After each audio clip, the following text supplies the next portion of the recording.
Sebelumnya kita harus mengenal apa itu HAM.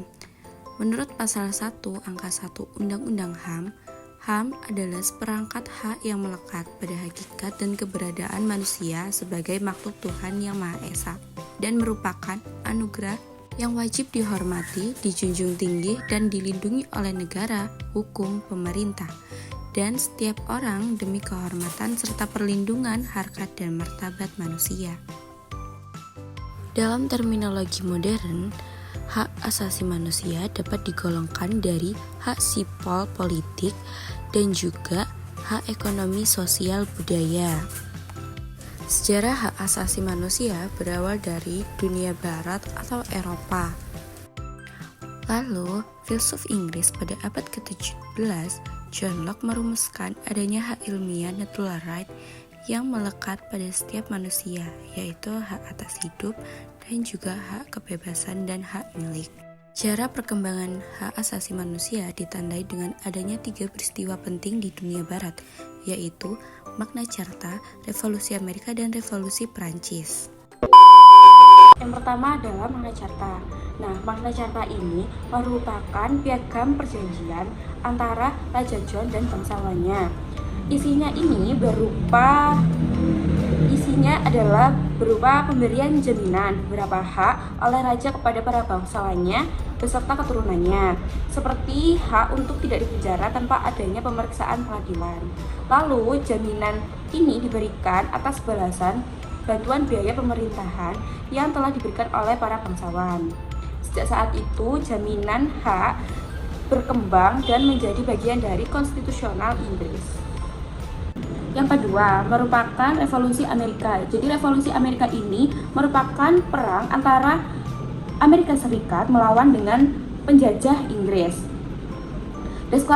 Declaration of Independence merupakan deklarasi kemerdekaan dan Amerika Serikat menjadi negara merdeka pada tanggal 4 Juli 1776 dan merupakan hasil dari revolusi ini. Berikutnya yang ketiga, merupakan Revolusi Prancis. Jadi Revolusi Prancis ini merupakan bentuk perlawanan dari rakyat Prancis itu sendiri kepada rajanya yang telah sewenang-wenang dan bersifat absolut. Jadi pernyataan hak-hak asasi manusia dan warga negara itu dihasilkan dari Revolusi Prancis ini yang memuat dari 3 hal, yaitu hak atas kebebasan, hak kesamaan, dan juga hak persaudaraan.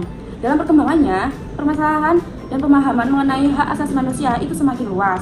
Sejak permulaan abad ke-20, konsep hak asasi manusia berkembang menjadi 4 macam kebebasan.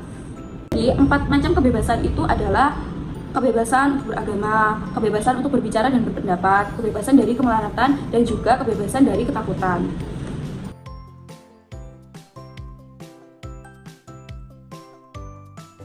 Jadi terdapat 2 periode, yaitu periode sebelum kemerdekaan dan juga periode setelah kemerdekaan.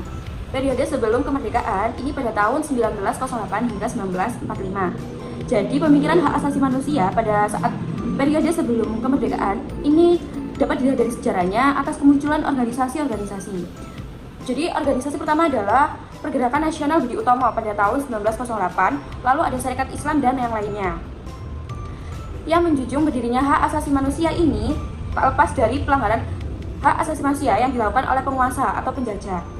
Dari dalam sejarahnya, pemikiran Budi Utomo itu merupakan organisasi pertama yang menyuarakan kesadaran berserikat dan mengeluarkan pendapat melalui petisi-petisi yang ditunjukkan kepada pemerintah kolonial lalu maupun dari surat kabar.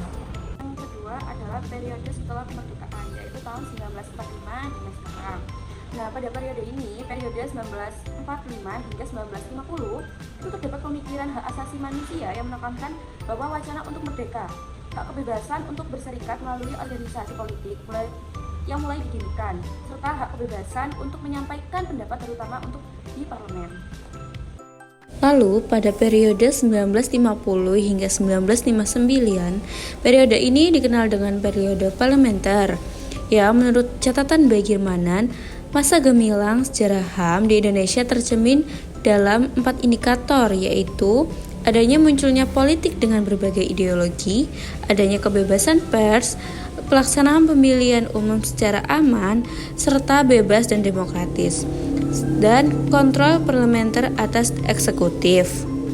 Kemudian, pada periode 1959 hingga 1966 merupakan masa berakhirnya demokrasi liberal dan digantikan dengan demokrasi terpimpin yang terpusat pada kekuasaan pemerintahan Soekarno.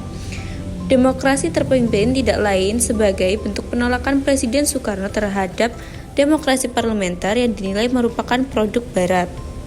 Lanjut, pada periode 1966 hingga 1998, pada mulanya Orde Baru menjanjikan harapan baru bagi penegak HAM di Indonesia.